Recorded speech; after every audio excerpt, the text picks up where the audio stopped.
I wanted to continue, inshaAllah ta'ala, in at-tawassul ilallah, du'a, how to get closer to Allah subhanahu wa ta'ala in our du'as. By the end of the month, really, we'll have some of the adab, some of the mannerisms in the du'a. And the one that I'm going to talk about tonight is one of the most potent ways to have your du'a increased in quality and beauty, but it's also one of the most dangerous concepts if not applied appropriately.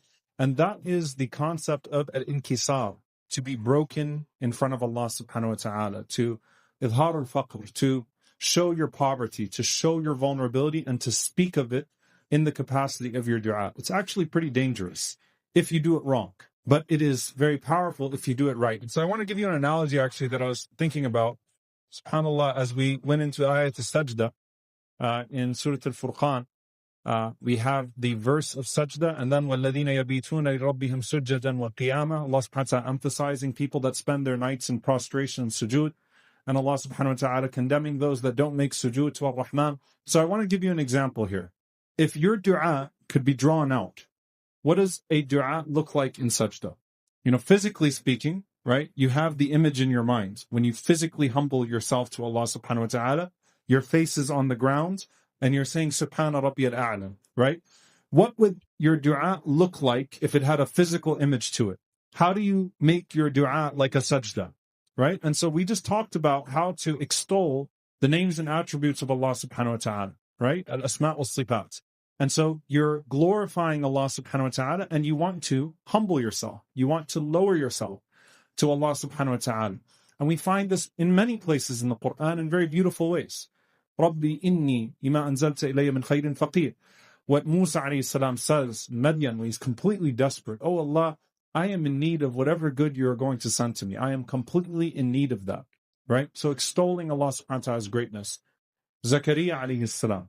Zakaria alayhi salam and Ayyub alayhi salam. Inni wahana al-'azmu minni washta'ala ar-ra'su shayba. Ya Allah, my bones have withered on the inside. My hair has burst with gray. Meaning I am weak on the outside, I am weak on the inside. The age shows to everyone, and what I feel on the inside, you know, right? So weak on the inside, weak on the outside.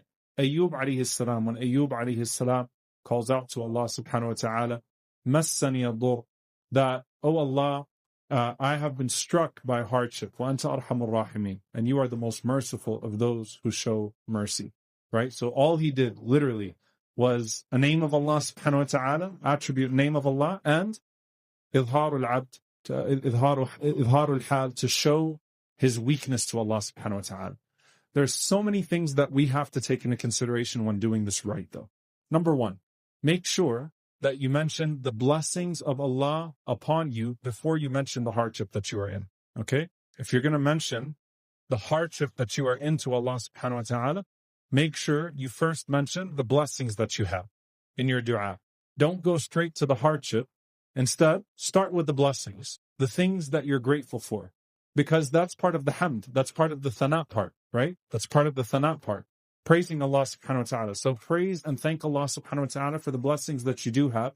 And then you go into the part where you talk about your weakness. Number two, the scholars say don't attribute the hardship to Allah.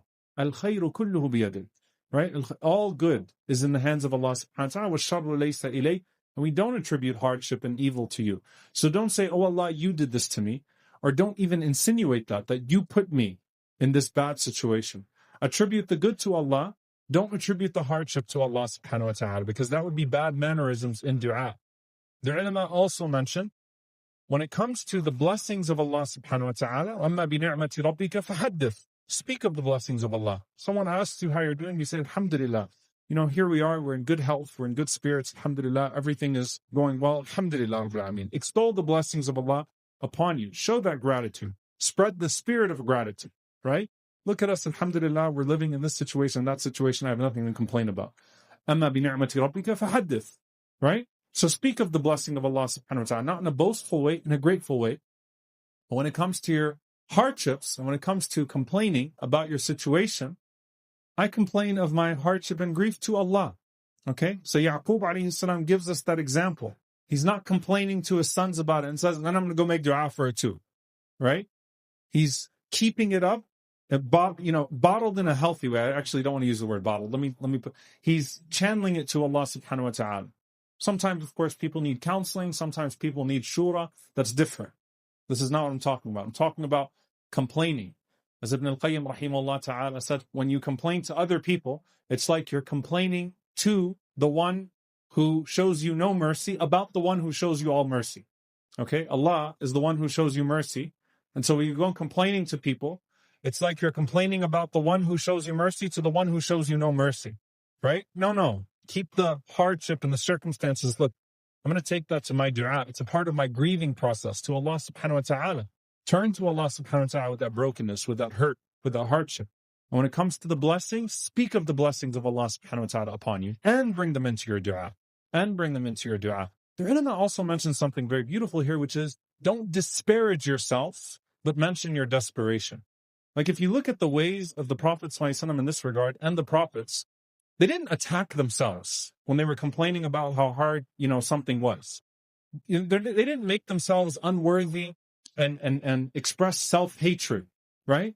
It was more of just explaining the difficulty of the circumstance. Ya Allah, you see, I'm poor. I don't have anything right now. Ya Allah, I'm hurting. Ya Allah, this person is doing this to me. I'm overcome right now. Help me overcome, right? I'm feeling overcome. Help me overcome. But don't disparage yourself and start attacking yourself in dua, because that sinks below what Allah subhanahu wa ta'ala wants of you. Allah azza wa jal does not want to humiliate you. Allah wants to honor you with this dua, right? So don't disparage yourself, but mention the desperation that you're in. And I know it's a fine line between the two, but what you really find from the prophets and from the dua of the Prophet sallallahu alaihi wasallam is that the prophets mention the circumstance being difficult, not themselves being inherently unworthy or evil or something of that sort. Like, I deserve this. I had this coming to me. No. Ya Allah, I'm suffering from this. I'm suffering from that. Not, it must be the sin I committed 5 years ago that you still haven't forgiven me for, which is why I'm under this cruelty, right? Don't disparage yourself. I never deserved this good. No. Don't disparage yourself.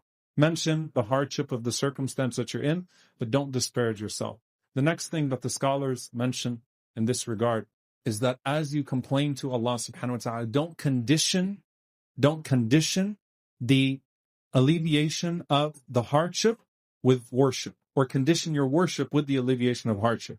There are certain ways that this can go wrong. One of them is, oh Allah, if I persist in this situation, then I'm going to do this in a bad way. Like if I stay in this way, I'm going to have no choice but to commit this sin, and I'm going to do this, and I'm going to hurt myself or hurt this person or do this or do that. Don't put a sinful condition on it, right? Like you can't threaten Allah subhanahu wa ta'ala with the removal of the distress. The second thing is, the scholars say, subhanAllah, one of the adab of Islam, one of the things that Islam brought to us in submission to Allah subhanahu wa ta'ala is that your Islam is unconditional. So you say, Ya Allah, if you lift this, then I'll start doing this, and that. No, you should have started doing this, and that anyway, right? So don't sit there and put conditions on, I'll start praying regularly. I'll start doing this. I'll start wearing this. I'll start fulfilling this obligation. I'll leave off this sin. You should be doing that regardless, right? Because what you're insinuating in that situation is that Allah has not given you enough already for you to fulfill an obligation or to quit a sin. So don't attach these conditions to it. Allah does not need them. They don't make your dua more potent, nor do they make you more praiseworthy in the sight of Allah subhanahu wa ta'ala. The last thing, dear brothers and sisters, that the scholars mention is connecting the need to a name and attribute. Remember, we're talking about completing a dua, right? So you're beginning by praising Allah subhanahu wa ta'ala. And then you're mentioning the asma and sifat of Allah subhanahu wa ta'ala, the names and attributes of Allah. And you're calling upon Allah subhanahu wa ta'ala with those names and attributes. And then you can mention the specific need connected to the name and attribute for the dua. So you actually are taking the time to make that connection all the way through. So if you are sinful, I committed the sin, I'm in this situation, I need you, Ya Allah, Ya Ghaffar, ighfirli. If you are asking Allah subhanahu wa ta'ala for sustenance, right? You mention your poverty, you mention your difficult circumstance, Ya Razzaq, rzuqni. Oh, you who sustain me, right? And mention what Allah Azza wa Jal has already sustained you with. Mention the things that you can praise of Allah subhanahu wa ta'ala, of the blessings. Make that part of your thana. May Allah subhanahu wa ta'ala make us amongst those who always turn back to Him with our hardships and thank Him for our blessings and get closer to Him in hardship and in ease. And may He make the best of our deeds the last of them. May He allow our du'as to be accepted in Ramadan and beyond, and may He allow us to observe Laylatul Qadr.